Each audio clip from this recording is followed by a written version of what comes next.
So my name is James Harrison. I'm an Associate Professor at Warwick University, and I'm also Co-Director of the Centre for Human Rights in Practice there. And a lot of our work with the Centre has been about trying to embed human rights into the decision-making process of organisations out in the wider world.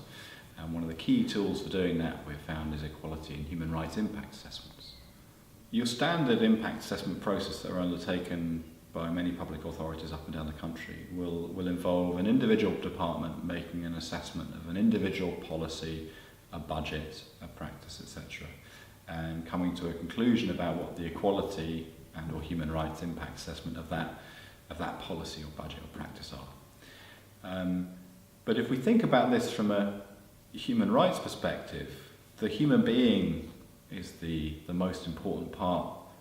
of the decision-making process, and thinking about what the impacts of decision-making processes are on individuals within society becomes most important.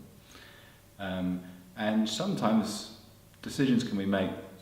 by different organisations or different departments within an organisation, and it's the combined effect of all of those different decision-making processes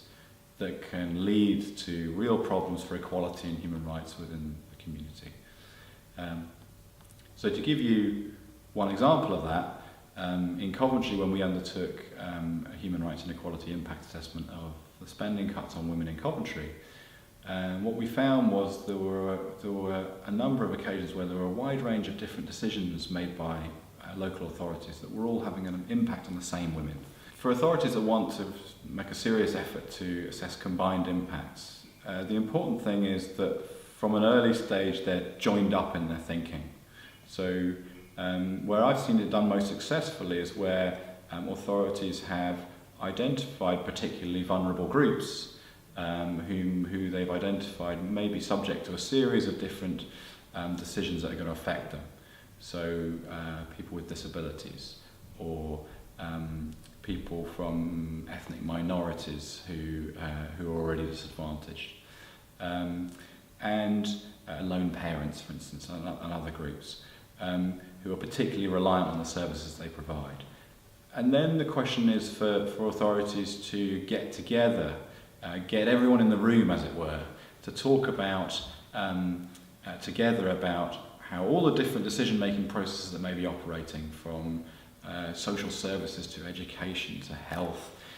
to transport services, that are all going to together have an impact on those people, to think about what the combined impact of all that is going to be on the people who they're most worried about the effects. And